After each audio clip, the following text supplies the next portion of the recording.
Hello guys. இந்த video எதுக்குன்னு பார்த்தீங்கன்னா, டாக் ட்ரெய்னிங்ல ஒரு விஷயம் டார்கெட் பாயிண்ட் அப்படின்னு நம்ம சொல்லுவோம். ஸோ அந்த டார்கெட் பாயிண்ட் ட்ரெய்னிங் வந்து எப்படி பண்றோம்? அது எதுக்கு பண்றோம்? அப்படிங்கிறத பத்தி தான் இந்த வீடியோ. ஸோ வீடியோ ஸ்கிப் பண்ணாம ஃபுல்லா பாருங்க. நிறைய இன்ஃபர்மேஷன் இருக்கு.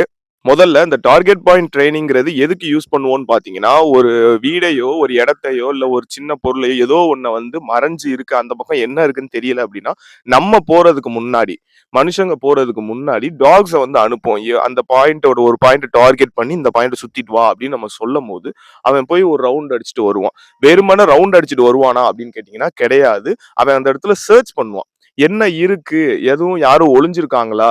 யாரும் வந்து நம்மளுக்கு தெரியாம திருடுறதுக்கோ, இல்ல நம்மள அடிக்கிறதுக்கோ, ஏதோ ஒரு காரணத்துக்கு அன்வான்டடா இங்க இருக்காங்க அப்படின்னு செக் பண்றதுக்காக தான் டாக்ஸ அனுப்புறது. இது வந்து நான் முன்னதா போட்ட ஒரு வீடியோலயே சொல்லியிருக்கேன். கம்பெனிஸ்க்கு வந்து நம்ம செக்யூரிட்டி சர்வீஸ் பண்ணிட்டு இருக்கோம் அப்படின்னு. கம்பெனிக்கு மட்டும் இல்ல, வீட்லயுமே வந்து ஒரு பாதுகாப்பு வேணும், திருட்டு பயம் அதிகமா இருக்குன்னா, இந்த டாக்ஸ வந்து நீங்க யூஸ் பண்ணலாம். கம்பெனிஸ்ல ஏன் இந்த மாதிரி யூஸ் பண்றாங்க அப்படின்னு கேட்டீங்கன்னா, இடம் பெருசா இருக்கும். அப்ப நம்ம ஒரு ரவுண்ட்ஸ் வர்றதுக்குள்ள செக்யூரிட்டியா இருக்கிறவங்க, ஒரு ரவுண்ட்ஸ் வர்றதுக்குள்ள யாராவது வந்து ஒளிஞ்சிட்டு கூட இருக்கலாம். அப்ப இது வந்து சுயநலமான்னு கூட சொல்லலாம். மனுஷனுக்கு எதுவும் ஆயிடக்கூடாது அப்படிங்கிறதுக்காக டாக ரெடி பண்ணி முன்னாடி அனுப்புறோம். ஏன்னா டாக் வந்து பயப்பட மாட்டாங்க. எந்த காரணத்துக்காகவும் வந்து அவங்க வேலையை விட்டு பாதியில ஓடிட மாட்டாங்க. அதனால வந்து டாக்ஸை யூஸ் பண்றோம். அதே மாதிரி இந்த மாதிரி ட்ரைனிங்லாம் கத்துக்கிறதுக்காகவே டாக் ட்ரைனிங் கோர்ஸும் கண்டக்ட் பண்றோம். டீடைல்ஸ் வேணுங்கிறவங்க கீழே உள்ள நம்பருக்கு கால் பண்ணுங்க. தேங்க்யூ.